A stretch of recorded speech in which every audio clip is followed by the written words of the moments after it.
यहां पर भारत की टीम ने आज अभ्यास किया। आज आफ्टरनून में अभ्यास किया पाकिस्तान ने, इंडिया ने अहमदाबाद में, क्योंकि भारत का कल मुकाबला है साउथ अफ्रीका से। अभी 2024 का वर्ल्ड कप फाइनल रिपीट हो रहा है, लेकिन जो कुछ सवाल भारत के लिए हैं वही हम आज तक पर आज उठाएंगे। सुनील गावस्कर भी रहेंगे हमारे साथ, क्योंकि भारत सुपर 8 को हल्का नहीं ले सकता। इस टूर्नामेंट से पहले इंडिया सबसे बड़ा प्रबल दावेदार था, फेवरेट था, लेकिन अभी तक इंडिया इस वर्ल्ड कप में 100% खेलता दिखा नहीं है।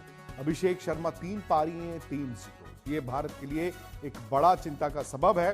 हालांकि सूर्य कुमार यादव ने आज कहा है कि जो लोग अभिषेक की फॉर्म को लेकर चिंता कर रहे हैं, मुझे उनकी चिंता है। यानी कि टीम तो कॉन्फिडेंट है, लेकिन बात वही है कि कल का वो दिन होगा, कल की वो शाम होगी जहां पर अभिषेक का एक्स फैक्टर दिखेगा। कई और सवाल है भारत के सामने, मसलन लेफ्ट हैंडेड 6 बल्लेबाज हैं। आमतौर पर जब भारत की रणनीति बन रही थी T20 की, भारत अच्छी पाटे विकेटों पे खेल रहा था, 250 रन बना रहा था, तो ये जो 6 लेफ्ट हैंडर्स थे भारत की ताकत थे। अब इस वर्ल्ड कप में क्या हुआ है, थोड़ा सा स्लो पिचेस आई हैं, स्पिनर को मदद मिल रही है, स्पेशली सामने वाली टीमों ने ऑफ स्पिनर्स का इस्तेमाल किया है। और यहां पर सवाल आ जाता है कि क्या वो लेफ्ट हैंडर्स जो 6 भारत के हैं, कहीं वो भारत की ताकत की बजाय कमजोरी तो नहीं हो गए। लेकिन कई ऐसे सवाल हैं। सनी भाई मेरे साथ हैं। सनी भाई, सबसे बड़ा सवाल मैं आपसे यही जानना चाहता हूं कि हो गया लीग अब, क्योंकि सुपर 8 है, South Africa, Zimbabwe, West Indies, कम से कम 2 मैच इंडिया को जीतने हैं। मैं ये नहीं कह रहा हूं कि इंडिया को 2 ही जीतने हैं, अच्छी टीमें तो तीनों जीतती हैं, लेकिन क्या ये इस वर्ल्ड कप का अब तक का सबसे बड़ा मुकाबला है?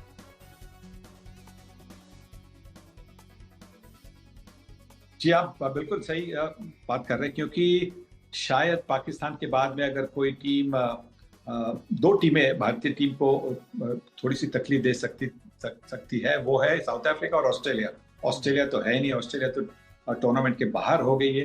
वो साउथ अफ्रीका के खिलाफ जो मैच होगी, और हमें ये भी याद रखना चाहिए कि साउथ अफ्रीका के खिलाफ जो T20 की 2024 की वर्ल्ड कप फाइनल हुई थी, वहां पे साउथ अफ्रीका रनर अप थी जी। तो साउथ अफ्रीका मतलब बड़ी अच्छी टीम है, वो एक मतलब बदला लेने की कोशिश करेगी भारतीय टीम के खिलाफ, और उनको भारतीय कंडीशंस का अनुभव भी है। अभी 1-1.5 महीने पहले वो तो इंडिया में थे, टेस्ट श्रृंखला उन्होंने जीती थी, वनडे क्रिकेट खेले थे, T20 क्रिकेट खेले थे, तो काफी अनुभव है उनको।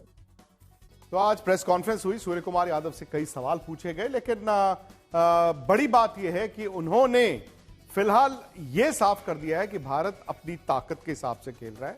जो डिप आपको बल्लेबाजी में दिखी है वो कंडीशंस के हिसाब से। लेकिन सनी भाई, 6 लेफ्ट हैंडर्स, मतलब जब इंडिया 1.5 साल वो T20 क्रिकेट को रीडिफाइन कर रहा था, तो 6 लेफ्ट हैंडर्स भारत की ताकत थे। अब चूंकि वहां विकेटें ऐसी हैं जहां पर स्पिनर को मदद मिल रही है, सो ऐसा लग रहा है कि सामने वाली टीमें ऑफ स्पिनर का इस्तेमाल करके भारत को डेंट कर रही हैं। जी नहीं, बिल्कुल नहीं। देखिए क्या परेशानी, सिर्फ एक ही बाएं हाथ का बल्लेबाज है, वो जल्दी आउट हो गया, उसका फॉर्म ठीक नहीं है। अभिषेक शर्मा, ईशान किशन पिछले मैच में भी आउट हुए थे ऑफ स्पिनर को, पर बाकी ऑफ स्पिनर ने किसने तकलीफ दे दी है।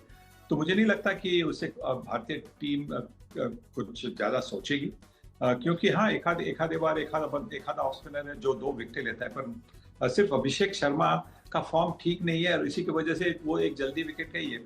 मुझे नहीं लगता कि उसके लिए कोई बदलाव करेंगे, और बदलाव करने से किसको भी आप ले आएंगे, या अगर बैटिंग ऑर्डर में भी बदलाव करना है तो सूर्य कुमार यादव नंबर 3 पर आ सकते हैं, बस वही हो सकता है और कुछ नहीं होगा।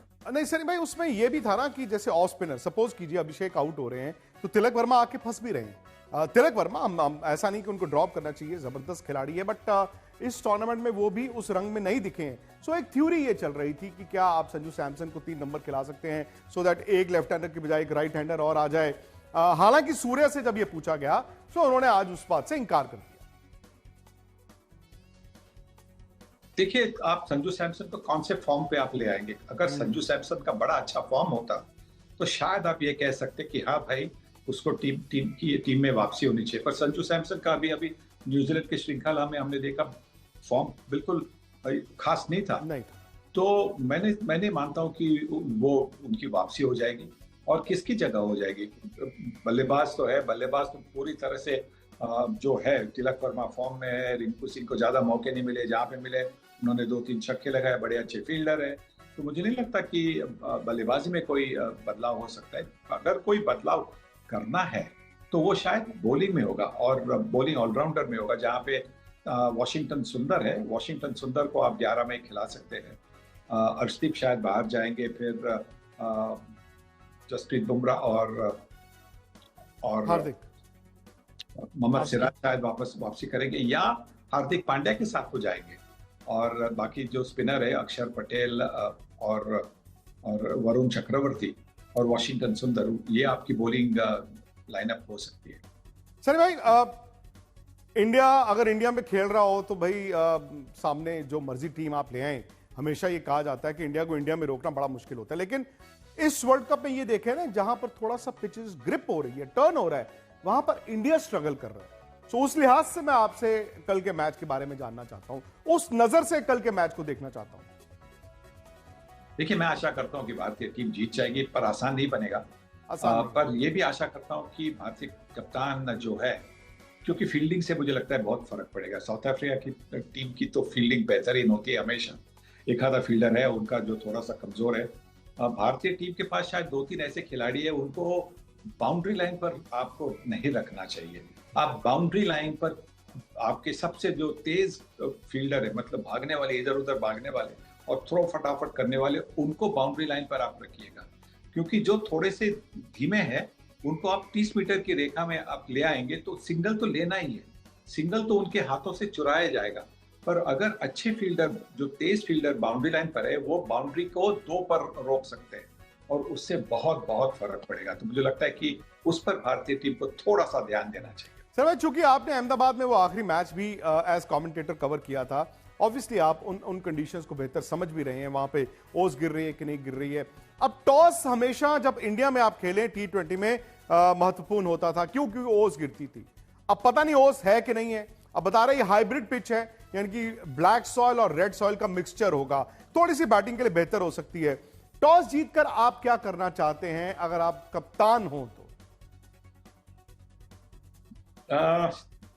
देखिए, भारतीय टीम क्या करना चाहेगी ये मुझे पता नहीं, पर क्योंकि जो 2 दिन पहले मैच हुई थी अहमदाबाद में नीदरलैंड्स के खिलाफ, वहां पे कुछ अर्थ तक थोड़ा सा मतलब ड्यू था, थोड़ी सी ओस थी, पर ज्यादा नहीं, इतनी ज्यादा भी नहीं कि जिससे गेंद बॉलर के हाथों से फिसल जाएगी। तो मुझे नहीं लगता उससे ज्यादा भारतीय टीम सोचेगी। अभी तक तो उन्होंने प्रेफर किया बल्लेबाजी करने के लिए, पर शायद ये भी होगा कि इन्होंने अहमदाबाद में जो 2 दिन पहले मैच हुई, जानबूझकर पहले बल्लेबाजी चुनी, क्योंकि वो अपने गेंदबाजों को एक थोड़ी सी मतलब यूज टू करना चाह रहे कि गेंद गीली हो तो किस तरह से गेंदबाजी की जाए। तो मुझे लगता है शायद वो किया, पर टॉस जीतकर मुझे लगता है कि उनको पहले फील्डिंग करनी चाहिए, इंडिया को फील्डिंग करनी चाहिए, उससे उनको बहुत फायदा होगा। उनके बॉलर्स को आखिर में ऐसे मैच में गेंद गीली होने से तकलीफ नहीं होनी चाहिए, इसलिए पहली फील्डिंग करे तो अच्छा रहेगा। इसका मतलब है कि सनी भाई वहां पर ओस गिरेगी। अगर ओस गिरी तो जाहिर तौर पर टॉस जो है वो थोड़ा सा लॉटरी बन जाता है। अब बात ये भी आ जाती है ना कि इंडिया है होम टीम, अहमदाबाद में हम परसों चौथ एक मैच भी खेले हैं, बट साउथ अफ्रीका वहां पर 3 लगातार मैचेस खेल के आ रहा है। कुछ खिलाड़ी उनके आईपीएल भी वहां से खेलते हैं। सो क्या वो एक्चुअली होम कंडीशन नाम की कोई चीज है भी है, या दोनों टीमें कंडीशंस के लिहाज से बराबर शुरू करती हैं? हाँ, एक तो एडवांटेज उनके प्लेयरों को यह है कि वो अभी 1.5-2 महीना पहले तो यहाँ इंडिया में आए थे, तो इंडियन कंडीशंस को तो यूज टू है। उनके काफी प्लेयर्स जो है काफी आईपीएल खेलते हैं, काफी प्लेयर्स है अलग अलग फ्रेंचाइजीज के लिए। तो मतलब भारतीय कंडीशंस और भारतीय क्राउड का जो दबाव बनता है वो उनको यूज टू हो गया, क्योंकि आप फ्रेंचाइज के लिए खेलते हैं, अगर अवे गेम खेलते हैं तो वहां पे भी आप पर दबाव बनता है, तो उस दबाव को वो थोड़े से यूज टू हो गए, तो वो उनको एक एडवांटेज है। बाकी मैं नहीं मानता हूँ कि और कोई ज्यादा एडवांटेज होगा कि अहमदाबाद में उन्होंने पहले 3 मैचेस के लिए, इसका मतलब और ज्यादा एडवांटेज मुझे नहीं लगता कि उनको होगा उसकी वजह से। वहां सुपर 8 का मुकाबला आज शुरू होना था कोलंबो में। पाकिस्तान ने टॉस जीत के पहले बैटिंग का फैसला भी ले लिया, लेकिन फिलहाल बरसात चल रही है। 8:10 के बाद से ओवर कम होने शुरू होंगे और 5-5 ओवर के मुकाबले के लिए 10:16 कट ऑफ टाइम है। ये पता नहीं कि आज मैच होगा कि नहीं होगा, लेकिन वहां पर बरसात फिलहाल तेज हो गई।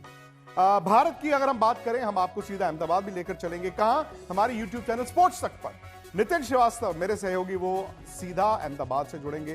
क्या क्या हुआ आज, क्या आप कल उम्मीद कर सकते हैं, तमाम बातों पर हम चर्चा करेंगे, क्योंकि इंडिया के लिए कल का जो मुकाबला है एक बड़ा मुकाबला है। सुपर 8 में से अगर भारत ने सेमीफाइनल जाना तो कल जीतना होगा। कैसे जीतना, वो सब स्पोर्ट्स तक पर। आपने अगर सब्सक्राइब नहीं किया फटाफट से कर लीजिए।